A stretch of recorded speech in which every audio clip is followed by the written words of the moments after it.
Okay, and we are live. Good morning, and thank you very much to everybody who is watching us on LinkedIn, predominantly also YouTube and Facebook, listening to us in Clubhouse. It's a pleasure to have you with us on this midweek, Wednesday morning. It is August the 14th, and once again, Tim and I, we have the pleasure of hosting Dr. Joe Hug.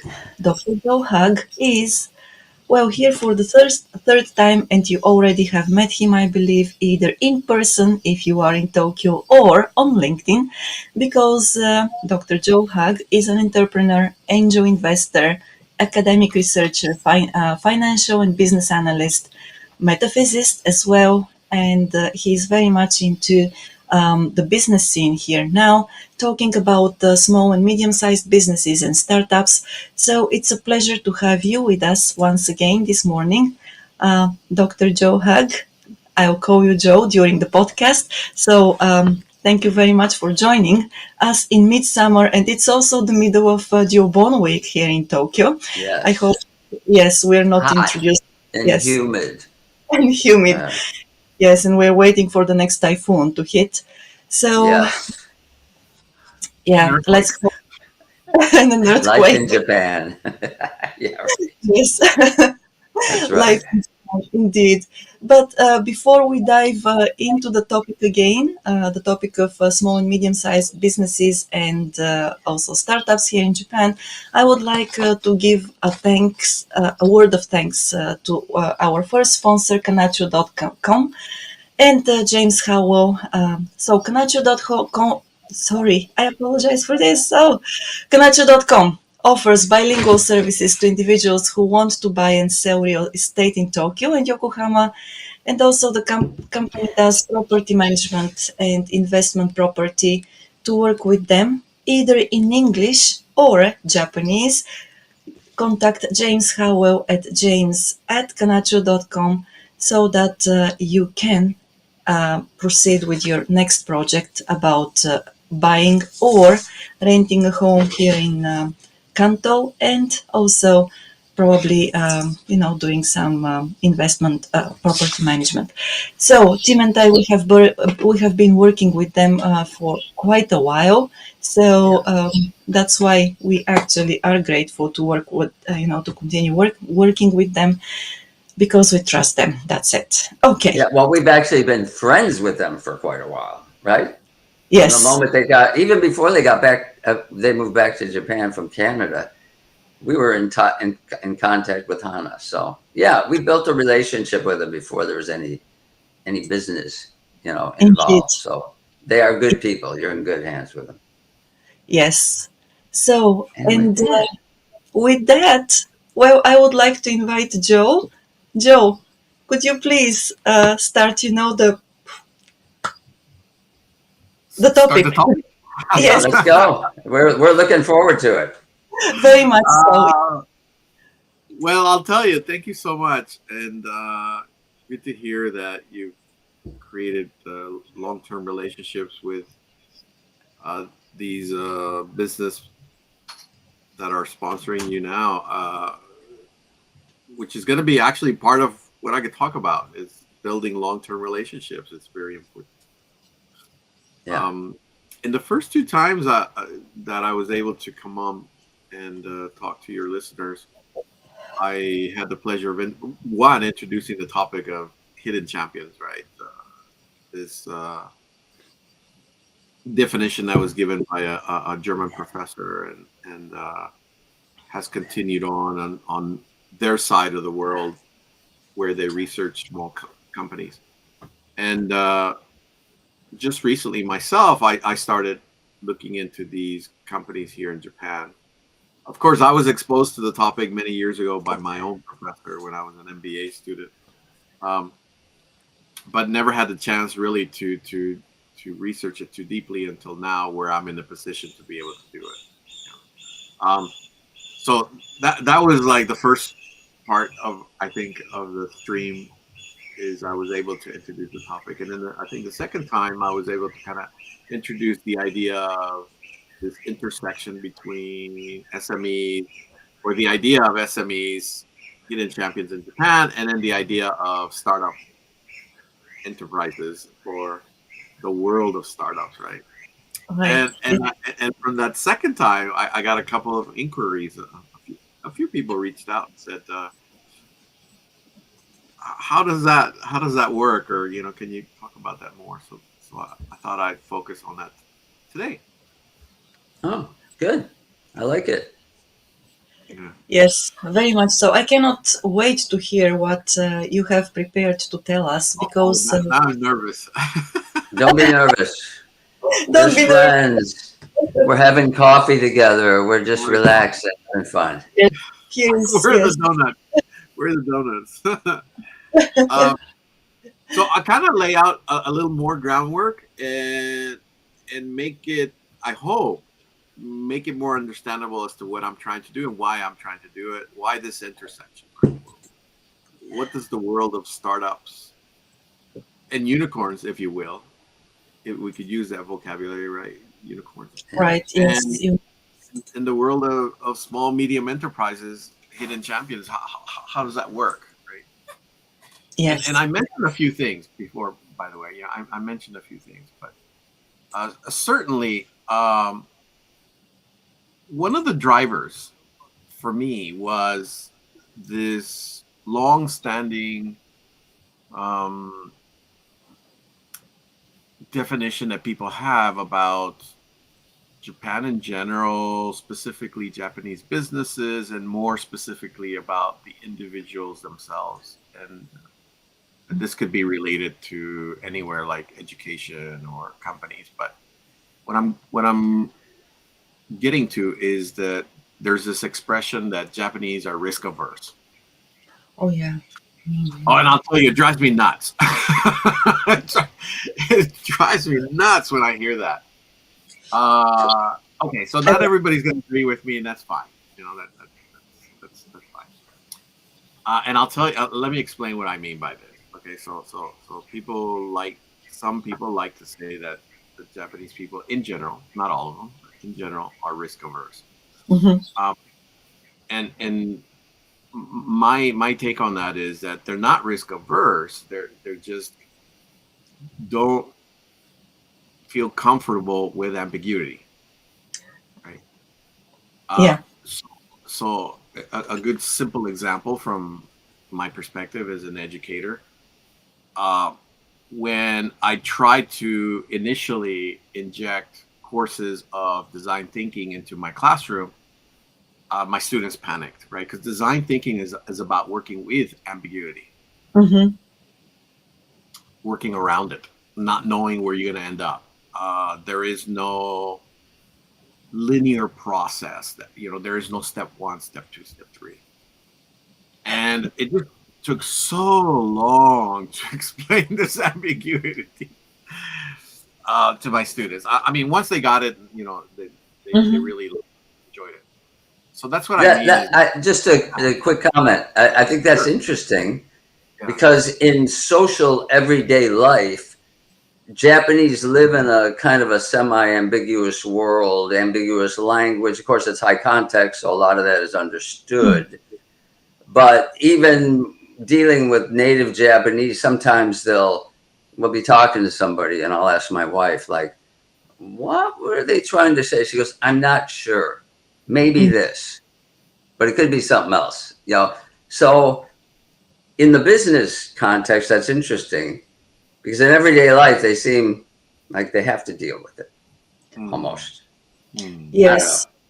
But it also is interesting because in everyday life they have to deal with it every single moment or every single minute. Right. The digital is for them because that is something that they deal with every day, and they have this tacit knowledge of shared experiences, of shared, let's say, work values and everything. But when it comes when you set or when you put a problem in front of them that is new, and they have to go through all those reiterative steps and circles, in design thinking, eventually it's something that is entirely new, right? This is an uncharted territory, and maybe that's where psychologically the fear comes from, because that is something new and they don't have the tacit knowledge that comes from those shared experiences and from A the long history, and his a deep culture. Right, right.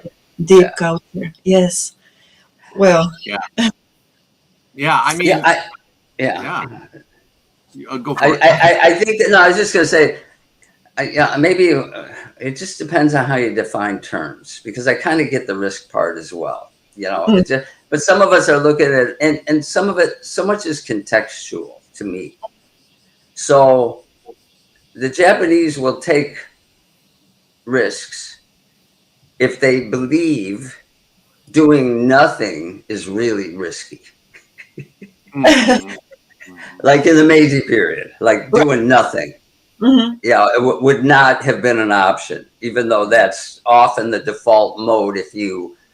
And some people say uncertainty avoidance is the other word that's been thrown around. But again, I think, I guess we're talking about the same thing, just adding more syllables. Anyway, that's the way I look at it. Right. But I understand what you're saying. And then the other thing is, like, sometimes as individuals, they are averse to risk just because you don't get a lot of second chances here within the corporate structure if you have a big failure. And in America, sometimes it's rewarded, or you just get another shot at another time. And I think that, at least in principle, that's Mm. what I see. So some of that, like, I had to deal with people who said, "I Mm. know we should do this, but if we do it and we fail, I'm the fall guy. So I'm going to take the safer route," which wasn't always the better way, right? So, but I Mhm. see it. I don't disagree with you necessarily. I just think maybe it's contextual. Mhm. Yeah. Does that make Yeah. sense? Yeah.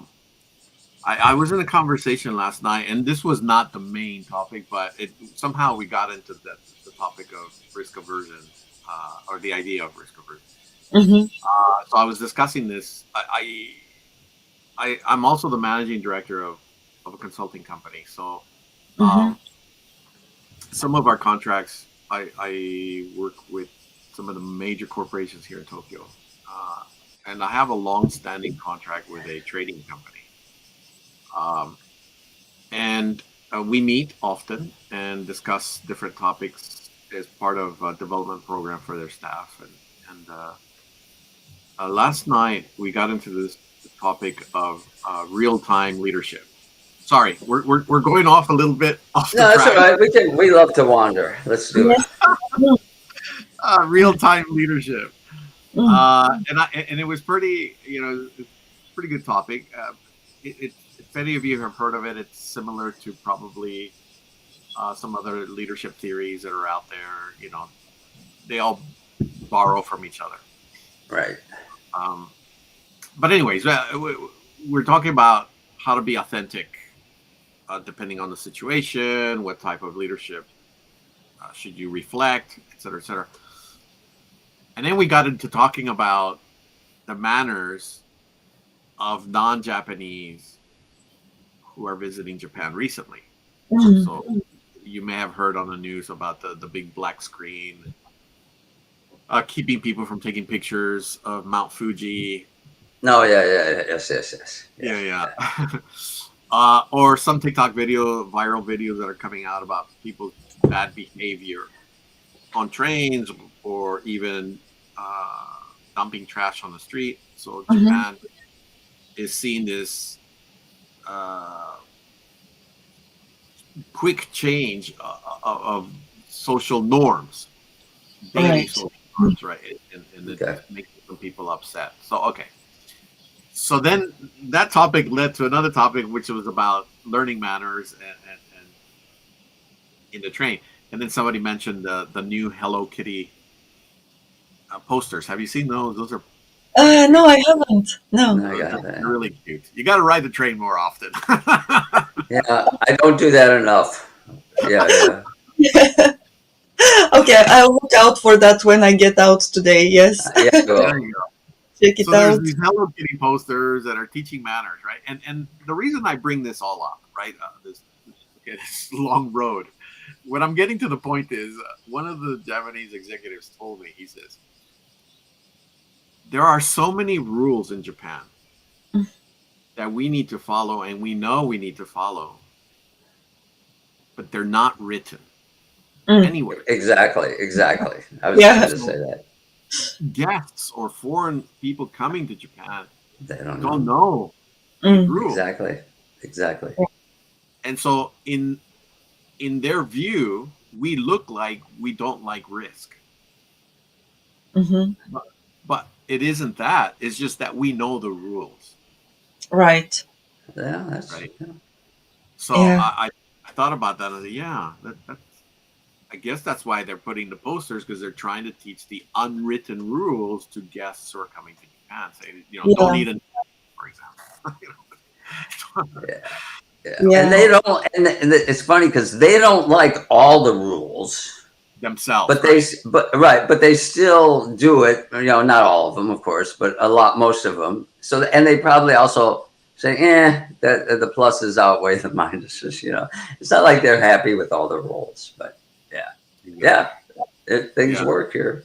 Yeah. yeah, yeah. So there you go. And that's how we got into the topic of risk averse or Mm. ambiguity, Yeah. etc. Yeah. All right, now, so why I bring this up? Okay, so if you think about this, if you think about the recent companies, and Rakuten for me brings a great example um, of a company that started from really uh, the bottom, if you will, knocking on doors, offering services, et cetera, and then building themselves up to this huge now tech company. Um, if there was such a notion that there was no risk aversion, then companies like Rakuten would not exist, right? Because nobody would Right. want to try it. Um, and now both of you are probably a little bit better, or no, not a little bit, a lot better than I am at Japanese. Do you happen to know what the word Rakuten means? Rakuten, maybe I have It's never looked into it, but Raku, it means easy, and then is it a shop? Does it come from that?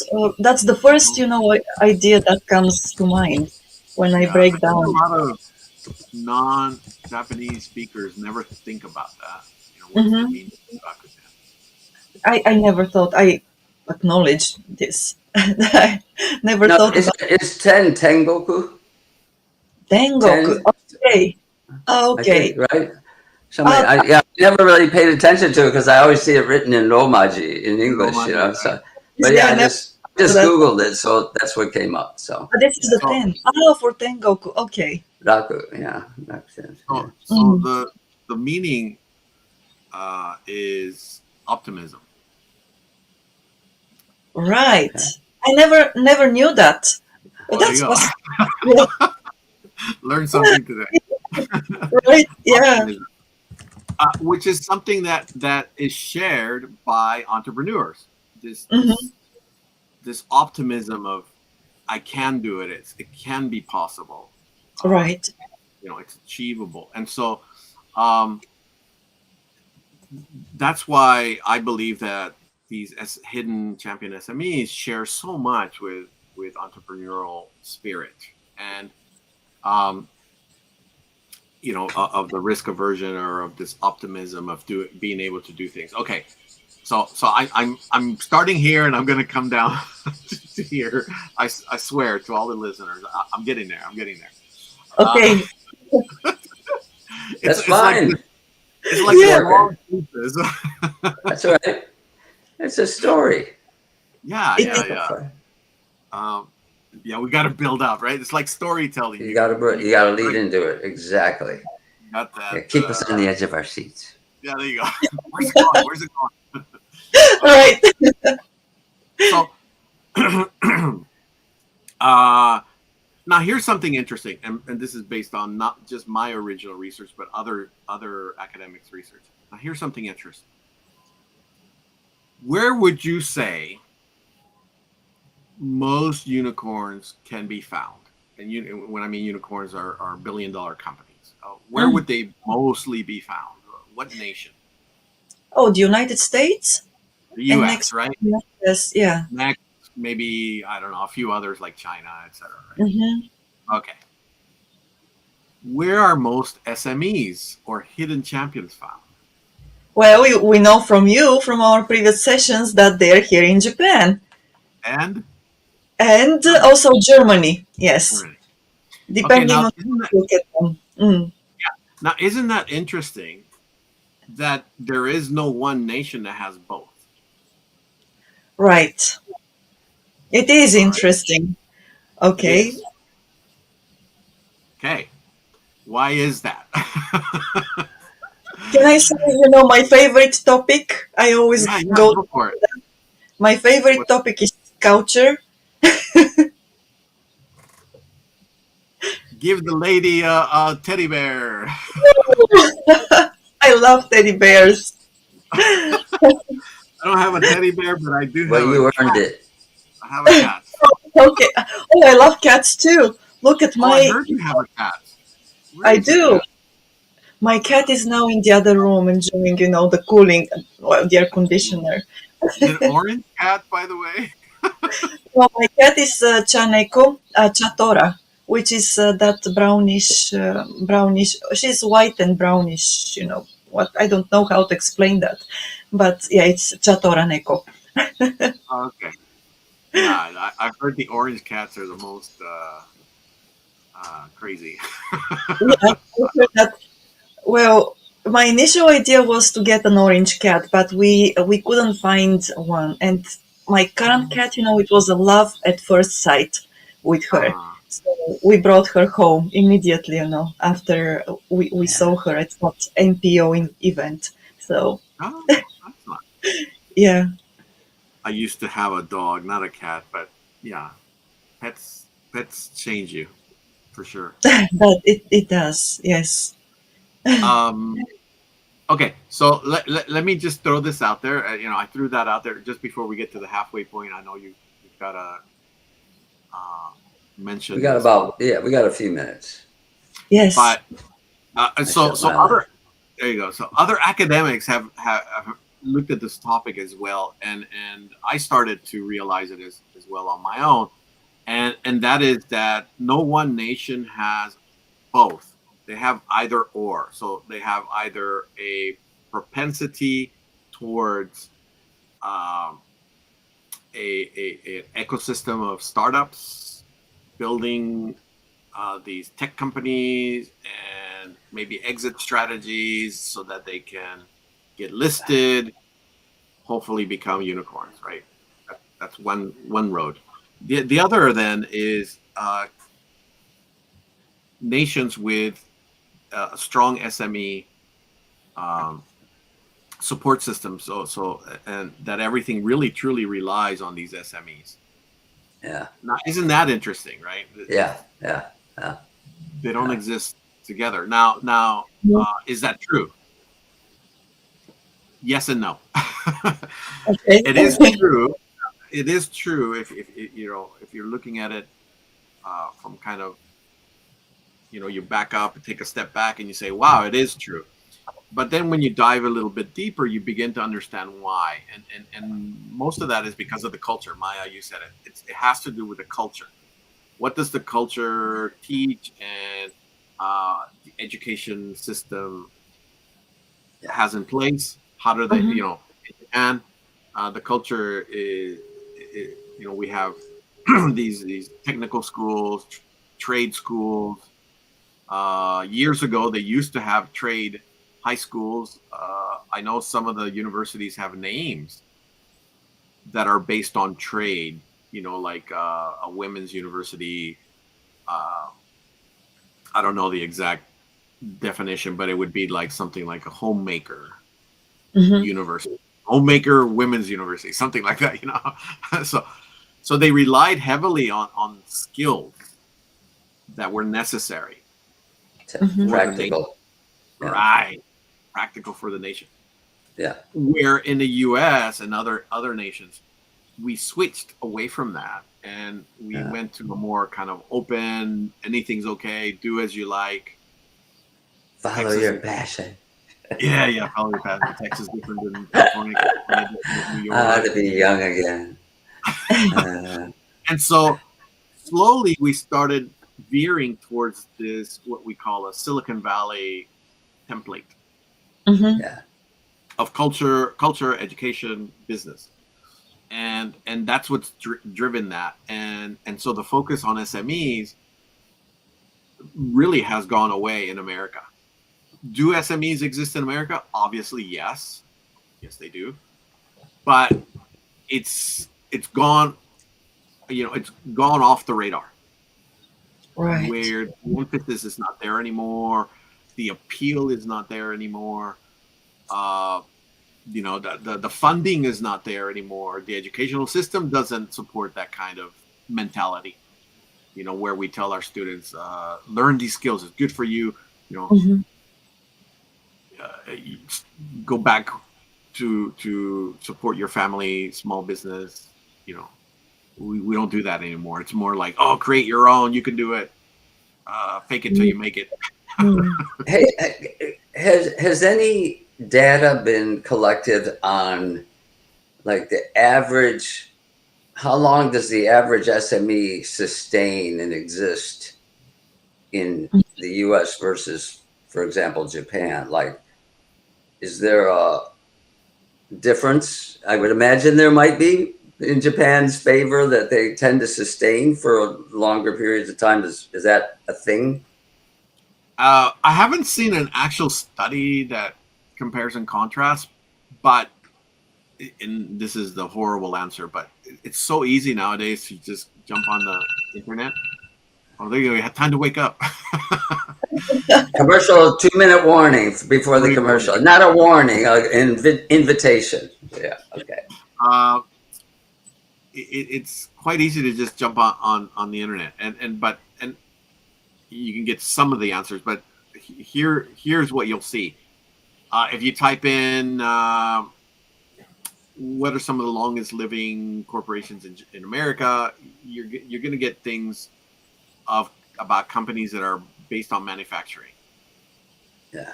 Because IT companies, for the most part, don't exist for too long. All right. Gotcha. Yeah, that makes sense. Makes sense. Yeah, and I don't know if that trend is going to continue, but certainly we see waves of people losing their jobs in tech companies every year. Yeah. Right. Well, Facebook laid off people, LinkedIn laid off people, etc. Yeah. yeah, I remember somewhere reading it, and there was some statistics about the average lifespan of a company in the 20th century. And I don't think it was about manufacturing. It was about companies that provide services, and they were probably IT services and so on. And so basically a company, and that is, was it the average? But anyway, so there was some research, and basically from the inception of the company until the closing down of the company as a legal entity, so the lifespan was about 13 years. So which is not that long, right? It's Right. 13 Right. years. Right. It's like, well, what is it?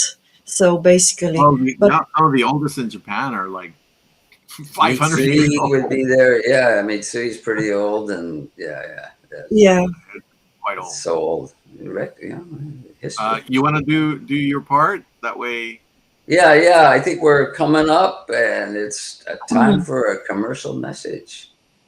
It Take it, is. Maya. Okay. Thank you for that. Our second sponsor, once again, our friends as well, that is Houze Inc. and Hana Oroshizawa Howell. Thank you very much to Houze Inc. and Hana for being and making this podcast possible. So I want to say also that they provide once again bilingual services, this time in the fields of custom home design, construction and renovations, plus commercial building construction. So if you are thinking about your next project in either of these areas, please contact Hannah. You do not have to speak Japanese or you do not have to speak English. Either language is fine. So Hana Uroshizawa Howell at LinkedIn will be there to help you think about what is the best way of realizing your next project.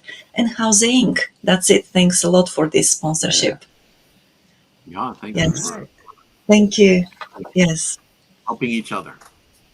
Helping each other, indeed. Yes. Well, and let's go on with our conversation about Our SME. crazy conversation. Crazy Okay, so conversation. if any of you have kept up with what we've done, so let me lay it out again.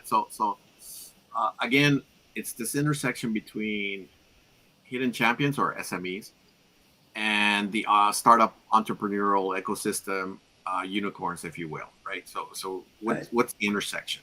And thus far, I've mentioned that uh, why they seem not to exist within the same nations. Apparently, they seem not to, but they do. Uh, is because of how the culture is driven, how the education system supports it, government funding, et cetera, et cetera. So they don't seem to be within the same realm, but they are. It's just that the focus is not placed on both. It's just placed on one or the other. One or the Mhm. other. Okay, so why is that? And we kind of partially answered that, and that has to do with culture. But let's focus even further down. Now we're getting into the nitty gritty, and then I'll give you some examples. Focusing further down, when we go from culture, what part or what layer of the culture specifically are we talking about? Is it, is it the rules? Is it the way they grow up? Or, exactly what it is. And what I agree with other authors as well is that it comes down to human capital. Mhm. That's it. Right. Okay. Now, what do we mean by human capital? In general terms, there's two general ways of discussing human capital, and the first one is general human capital, meaning uh, the society raises students and thus future workers in a general format, right? Like anything goes, do as you like, find your own way, find your voice, develop yourself. You can do it, kind of way. That's what I mean by general. And Mhm. specifically, you learn specific skills for specific industries or specific future jobs. Not Germany, amongst other European nations, is more of a specific kind of human capital that they raise. And what I mean by that is you have to have you take a choice in the education that you receive. So you say, gosh, I really would like to learn how to make rockets, for example. I'm really interested in engineering and mathematics, and I want to learn how to do rockets. Well, once you enter that education format, that is what you're going to do. That is it. Like you've just defined your future, and that's what you're going to do. Mm. That And that it fits with I had a professor in college. He was a culture specialist, and he said that he described Japan as radical empiricism. They're Mm. extremely concrete people, and if you can't see it, smell it, taste it, touch it, or hear it, it almost like it doesn't exist, right? And so it doesn't surprise me because anyone who's lived here, you look around you and you can just see it's baked into the culture, the importance of concrete and practical survival skills, which you probably need more when you have a country with not a lot of natural resources to begin with Right. relative to other countries. Like you almost have to be that way to survive. I mean, I think that's one factor. I know there's many others. Yeah. yeah, So it fits. Yeah. yeah, Makes sense. yeah. And Japan has a similar system. Now, I didn't go to school in Japan, so I can't say this from first person, right? Yeah.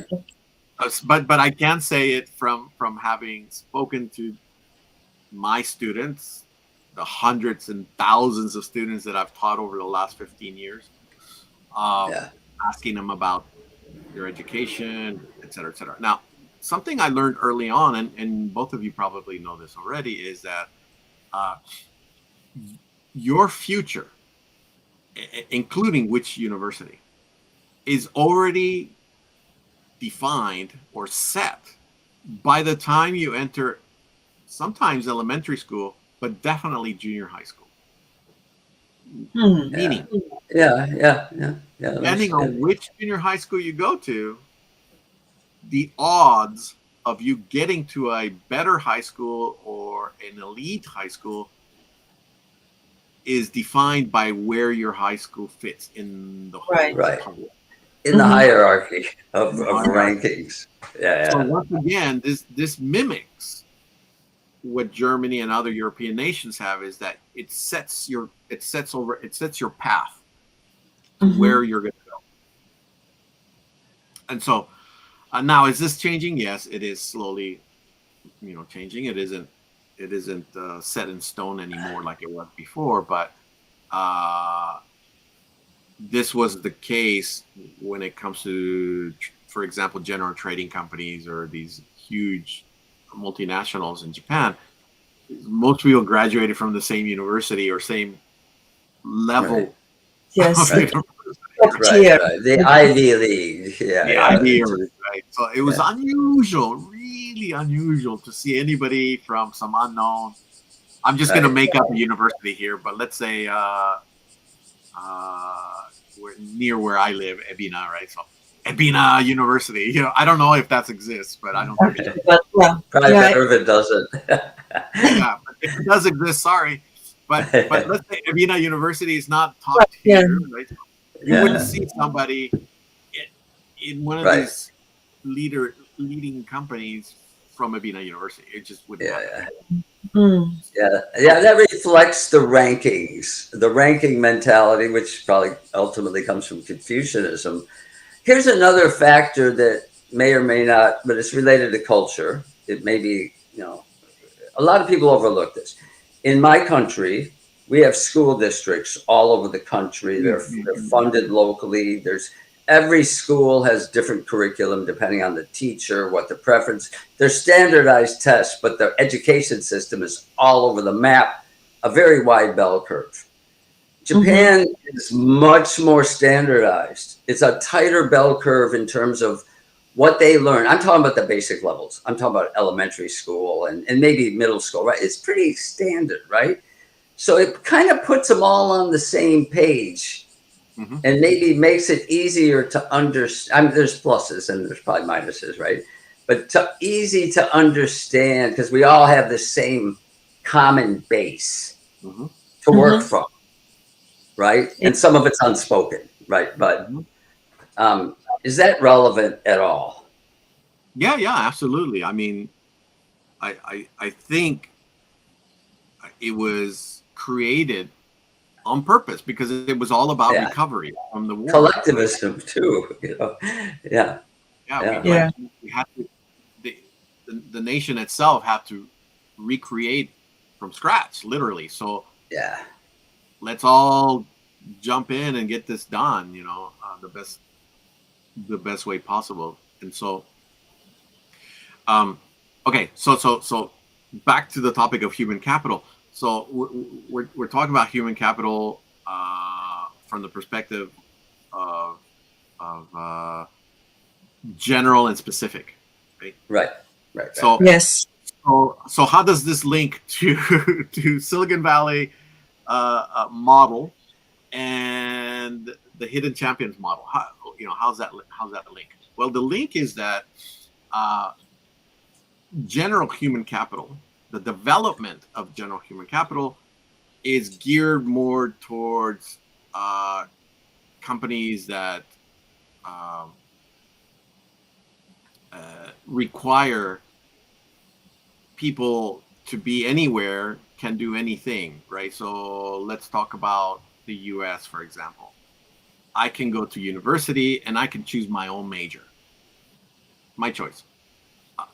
If I succeed in my major, great. If I don't, I can switch majors, right? Meaning I'm more of a generalist. Yeah. So then I can take those learned skills and then I could work, at a tech company, or I could work at a automotive company, or I can work in a retail store using my general skills that I acquired. Now in Japan, believe it or not, and I know some people are going to say, no, wait a minute, Japanese are more generalists. True. But when they go to education system, it's more specific skills. Right. Very specific skills. What I mean by that is like, a good example is I was talking to the HR department of a bank. I was teaching their staff some topics, and I was talking to them, and I said, so where are you going to be working? And one of them said, well, I'm in HR, but they're sending me to accounting. And I said, wow, you must love accounting. And he's like, no, I don't like it, but I have to go. Exactly. What did you study at university? And he says, well, I was in a rugby team. Yeah. Okay. That makes that's true. But the education system for him was very specific. He learned something in university, but didn't use it. Exactly. Yeah. Or like I have a friend who has a PhD in acoustic engineering from Kyushu University. I mean, he's long retired, and he was cycled through different departments. And he ended up inventing quadraphonic stereo. Not that it was a commercial success, but it was a technological success, So they, like you said, he had that very specific education, and then he still got to do what he studied, but he was cycled through the companies, and so it kind of makes you a generalist in a sense, right? Yeah. That's really interesting, is that they start specific within the education system, but then once they're out, Now this applies to hidden champions, by the way. So hidden champions, what happens is they recruit specific skilled staff, are given specific skilled roles within the corporation, but then they are trained in other areas so that they can become experts in other things, right? So then that's where it broadens. I absolutely true. Absolutely that's true. where it comes in, right? So there is no risk aversion. There's actually risk taking, because now they know I learned something in university, I'm being hired for it, but now I have to learn other things, and I have to be creative and innovative, and I have to try to create new products and services for my company to have longer life. Where in the U.S., and I'm picking on the U.S. because I'm from there as well, but we start off as generalists, and then we end up in a very specific role. Right. Yeah. And rarely move. and it's our skills in the U.S. tend to be portable. You can take them from company to company throughout your career, while the Japanese traditionally, I know it's changing, were not portable. You learned what was happening in the company. And I think the other strategic reason for rotation, because I saw it, is to get stuff done, especially in manufacturing. You got to talk to people, and you got to get people on board from different departments, right? If you've rotated through the department, now you have human relationships because you work with people in QC 2 years ago, and they're your buddies. You went out drinking with them. Like, there is a strategic reason, I believe, as well, to foster relationships within the departments. And it also helps your communication, because the more you learn about other departments, the more you get their vocabulary, where they're coming from. So that's another benefit I see. So Yeah, yeah. I completely agree, and it, it's quite interesting when you start looking into the details of how things work and why nations like Japan and Germany have this ecosystem of hidden champions and SMEs that are really strong and necessary for the economy, where the attention, like in the US, the attention shifts to more of a, okay, create your own organization, Yeah. have an exit strategy, become a unicorn. However, they're both the same, really. They're truly both the same, and they complement each other as well. They have the same necessity for um, company specific skills and or generalists. Yeah. Startups are the same way. And so let me I'm gonna share with you a couple of Yes. real world examples, and this is taken from and I cannot, again, I cannot say the names, but this is taken from an interview that we did, my research students and I did, with uh, two completely different companies. Right, one specializes on glassware, traditional Japanese glassware, which is called, and maybe I'm killing it here, but I believe it's called wa Mm. glassware. Mm. Okay.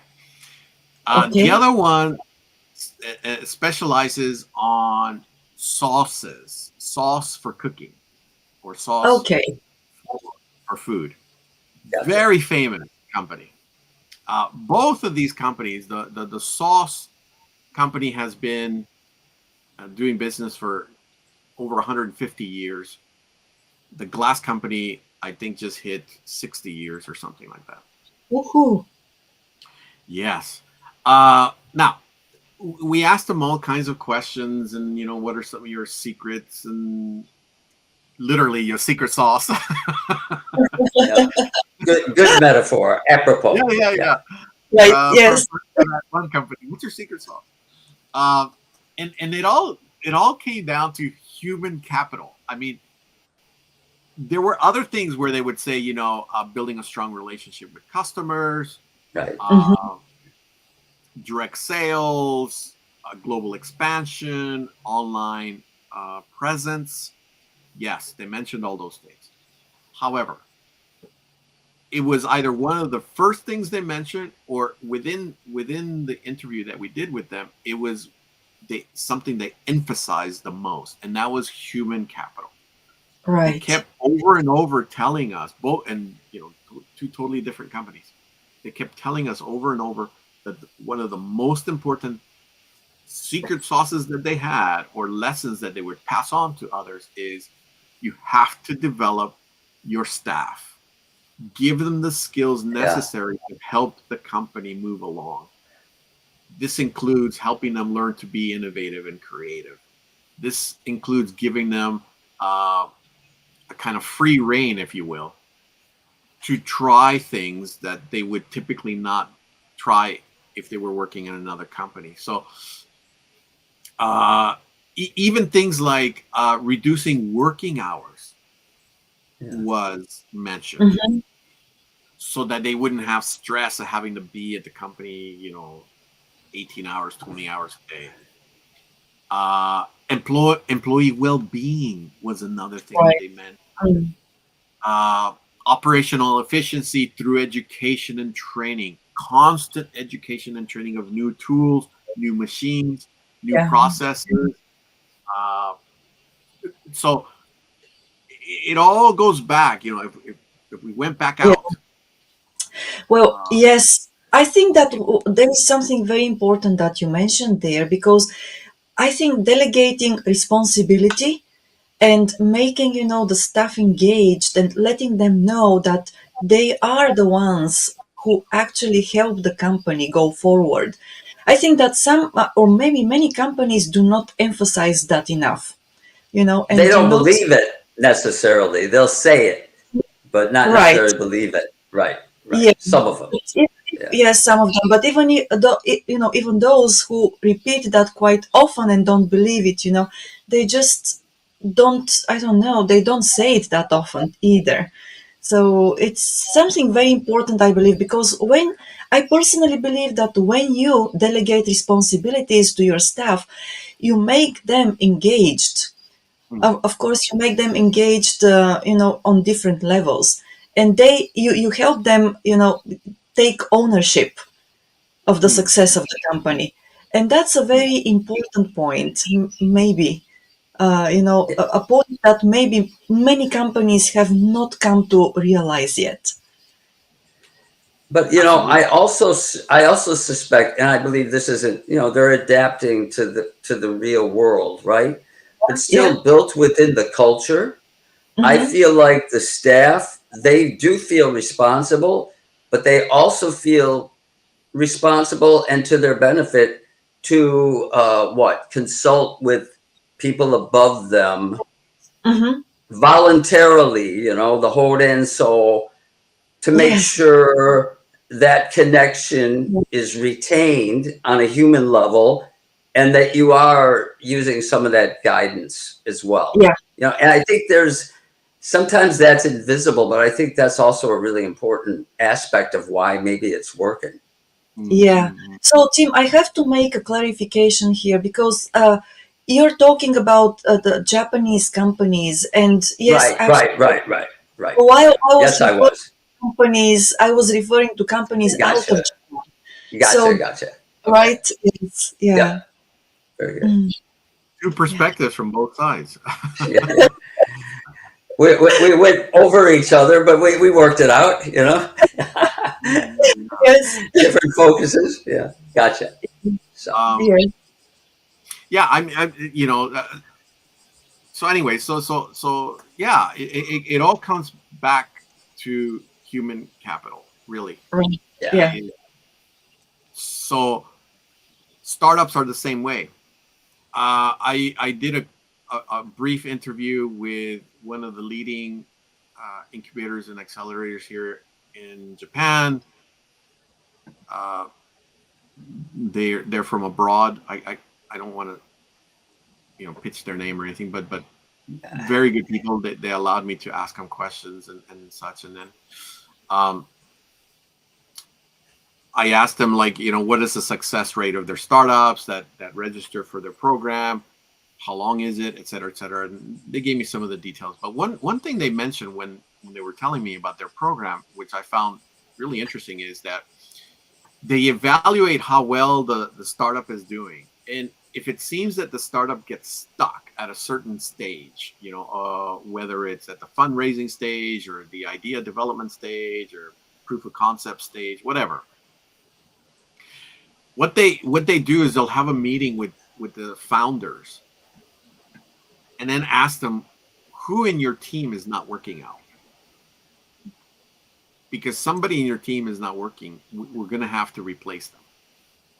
So the people that you started out with may not be the people you end up with at the end. Yeah. Yeah. Right. That's not always the case, obviously, Yeah. because some teams get along really well and work fantastically well. But the point is that they'll bring in those that they need. Like, okay, Mhm. you're lacking in these skills. You need somebody who can drive this part of your startup. Yeah. And Yeah. SMEs are the same way. You are a really important team member, and if you don't have the skill sets, you're going to get replaced fast, right? Where in big companies it really doesn't happen. You're going to get transferred, probably. Yeah. Right. Yeah. Yes. Transferred to a different department, and yes, and you get rotated basically if it doesn't work out. But in smaller Yeah. ones, yeah, Yeah. well, I see the point there. Yeah. Yeah. Yeah. Yeah. There's more Uh, more pressure. so here's a sad story, right?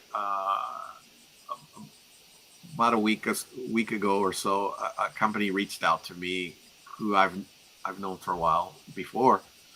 Haven't worked with them for a while, but they reached out to me, and I'm not going to tell you more details because this is still ongoing. But uh, they offered me a contract to work with their staff because they're going to cut something like 20% of their staff, right? Uh, sad story. But I asked why, why is it happening? And they basically came down to, well, they're not being innovative and creative enough. Mm, Uh, and we're feeling it. They've become Yeah. complacent Just right. shake things up. to coming into work and, doing the same thing. And Mm, I'll be here for 20, 30 years.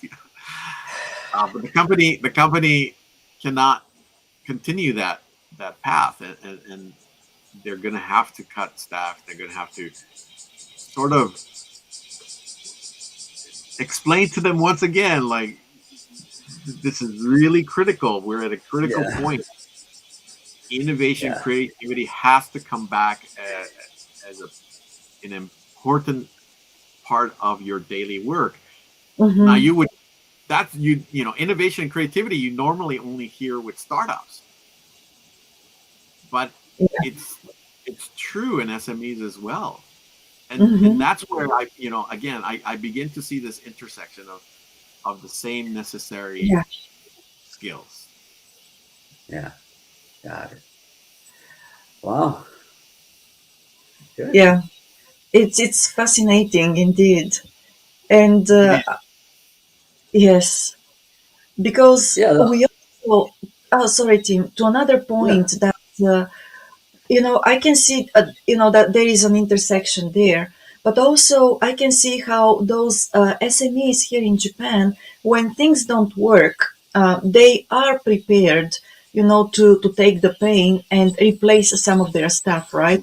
Which also goes against the generally accepted practice here of not laying off. Laying people off. Yeah. Yes. Yeah. So, but also that is dictated, by the urgency to survive as a business, as an Yeah. organization, and because they do not have the margin, or that's yoyu. I don't know how to say this in English, Yeah. but Yeah. the time and the what's that the commodity, or they cannot accommodate being less They can't productive. absorb the losses. They're just too small. Thank you. Yes, they're Yeah. too small, so they have to be proactive even there.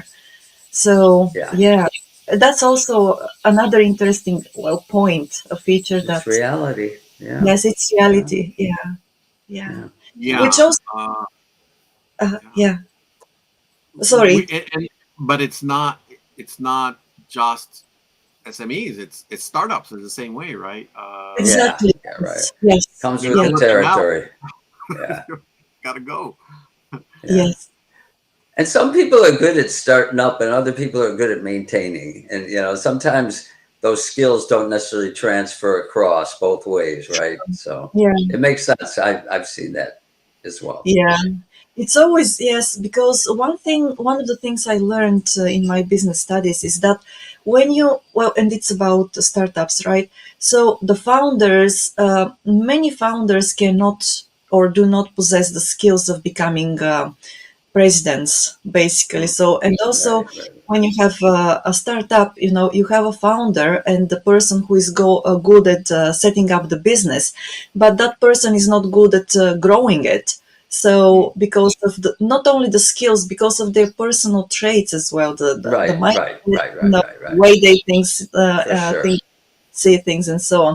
So, yeah, to your point, Tim, Yeah. it's, yeah, also another aspect Yeah. Yeah. of this issue. Yeah. Well, My it's been a great discussion. I think we got to have you back on, Joe. I hope you're a regular guest and you keep coming Yeah. back. I've Thank you. always enjoyed the Yeah. conversation. And I know, Maya, you have to, end it with kind words about our very capable sponsors. Yes, I do. Uh, Before I do, I hope the end result.